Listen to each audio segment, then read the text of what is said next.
one of the things that we really, really, and I mean really need to pay attention to is the fact that Liz Truss is now seeming to go around the world and seemingly at pace do trade deals and do them almost very, very quickly. Just last week, we signed a trade deal with Turkey, and we're going to get into some of the downsides about this trade deal because, again, this isn't good.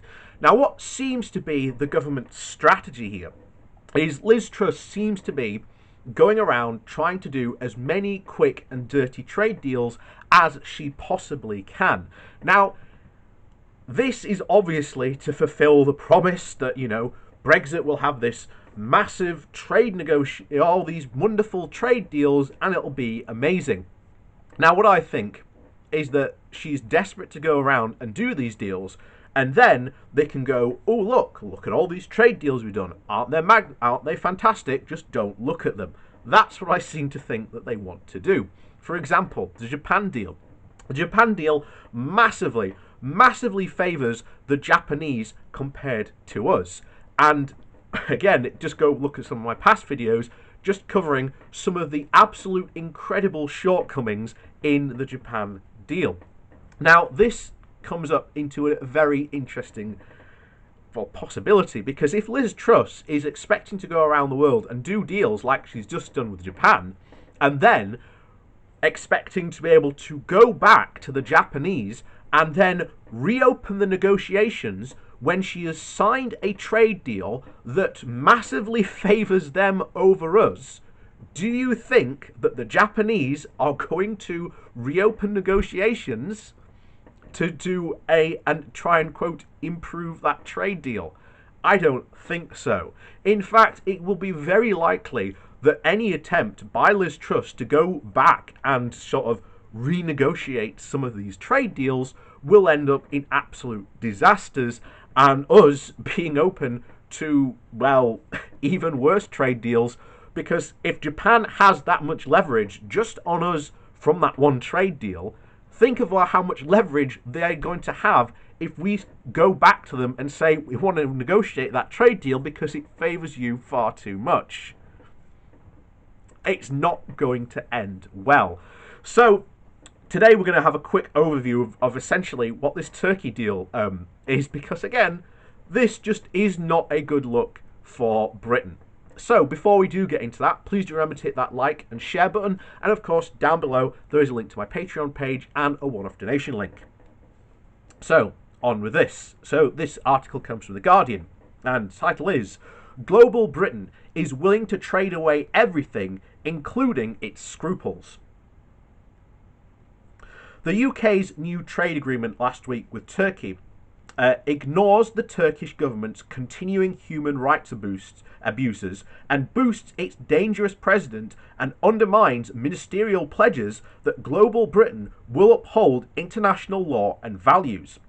The deal took effect on the 1st of January without even rudimentary parliamentary scrutiny. So once again, so much for all that, parliamentary sovereignty that Brexiteers were crowing about for ages. They want parliamentary scrutiny when they want it, but when they don't want Parliament to look at what they're doing, they scream blue murder against Parliament scrutinising stuff. So here, stripped of the lies and bombast, is the dawning reality of Boris Johnson's scruple-free post-Brexit world. Recap. Turpin Erdogan, I think that's how you say it, Erdogan, might be Erdogan. Again, I do apologise for my butchering of names. Turkey's strongman leader is pleased as punch. He's the new biggest fan of Britain's International Trade Secretary Liz Truss, whose shabby work is this. Erdogan hailed the deal as the start of a new era, a landmark for Turkey. After years of disastrous economic mismanagement and fierce rows over the US and EU over Turkish policy towards Russia, Syria, Libya, Greece and Cyprus, Erdogan badly needed a win, and hapless Truss helped him deliver that. The fact that Johnson used the spectre of Turkish migrants to frighten Leave voters in 2016 appears forgotten now. His government has created a favourable bilateral trade framework and promised bespoke upgrades to a leader who frequently mocks the EU and faces possible European trade sanctions even now. How does this square with Johnson's vow to be the best friend and ally the EU could have? The level playing field is already tipping. This rushed deal rides completely roughshod over widely sacred human right of widely shared human rights concerns. It may be naive to think that the agreement, which replicates the existing EU-Turkey agreements, would allow matters of principle to imperil the 18.6 billion in a two-way trade. Yet Britain is Turkey's second largest export market. Ankara was desperate to maintain tariff-free access. This gave Johnson and Truss leverage. It was a sovereign moment, but they failed to demand that Erdogan change his ways. Britain is now unquestioningly tucked up in bed with a government that routinely prosecutes its critics, manipulates elections, and has judges subordinate to it. And independent lawyers, human rights defenders, and journalists are jailed or even exiled in their hundreds. Selahattin Demirtas, the former leader of the pro-Kurdish People's Democratic Party, languishes in jail despite an order to free him from the European Court of Human Rights. And alive to see these and similar problems are repeating to other post-Braid trade partners. The House of Lords amended the government's trade bill last month to require that human rights risk assessments are made when making such agreements, to ensure compliance with the UK's international treaties and obligations. But the government is expected to scrap that amendment when the bill returns to the Commons. The Turkey deal contains no such safeguards. It is a complete scramble to replace the lapsed EU agreements. Johnson's government has so far, quote, rolled over about 30 existing trade deals, just like the Turkey deal. They have not faced tough parliamentary scrutiny. The list includes other countries or entries with continuous human rights records, such as Egypt, Tunisia, Israel, and the Palestinian Authority. Bilateral deals with non-righteous rights abusers such as China and Saudi Arabia have not even been attempted yet. And the blanket halt to trade with Turkey or any other country over human rights concerns is not generally a course of action that appeals currently to the British government. The exception was the former Foreign Secretary Robin Cook, who championed an ethical foreign policy. But trading ties can be used to an advantage to wider objectives, such as respect for democracy and individual freedoms. This element is wholly absent from Johnson's cash and carry approach. For example, a large chunk of Turkey-UK trade in previous years has comprised military sales to Ankara.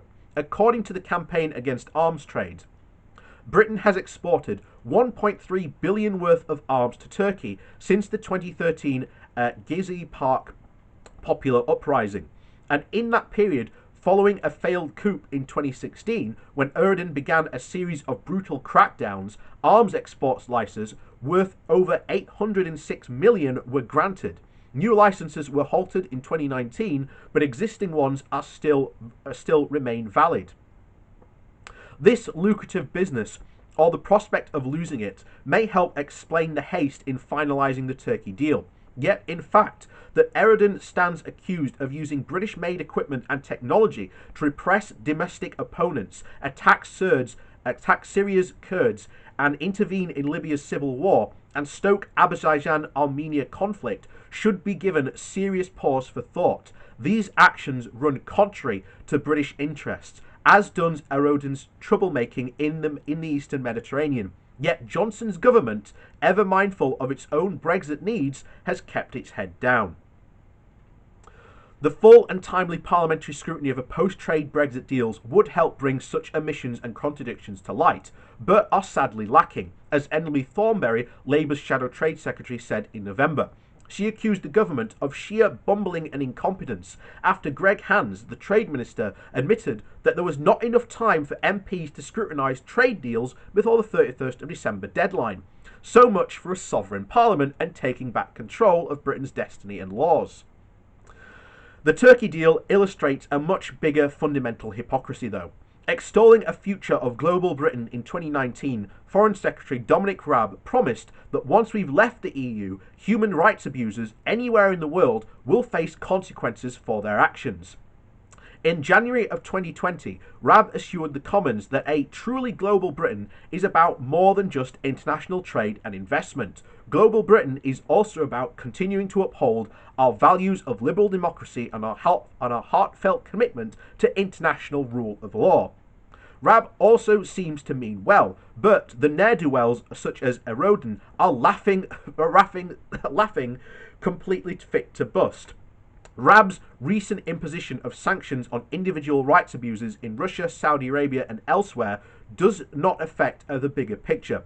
It is the British government hell-bent on cutting hasty, ill-conceived deals with all manner of undesirable customers around the world, and without proper regard for the political, legal, strategic and human rights consequences. And to think Tory aristocrats used to look down on trade.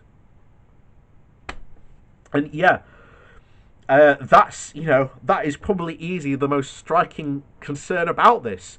We have literally given a strongman license to use British arms to suppress his own population. This should be something that we should be absolutely raising the roof up against, but unfortunately is not. And of course, this is a direct consequence of Brexit. And here's the thing, guys. From now, since the 1st of January, since this trade deal has now come into effect, any time that Erdogan goes and uses British arms and manufactured goods to suppress his own people or cause more trouble in the Middle East, that is now on us.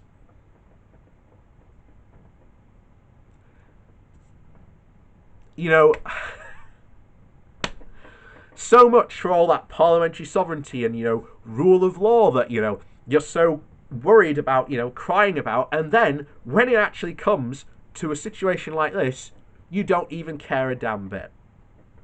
But of course, this is, just one, I'm pretty much sure, of the many stains that will follow global Britain for some time to come. So with that said, thanks for watching, and please do remember to hit that like and share button, and of course down below there is a link to my Patreon page as well as a one-off donation link. And thank you all for watching as always, and we'll see you next time.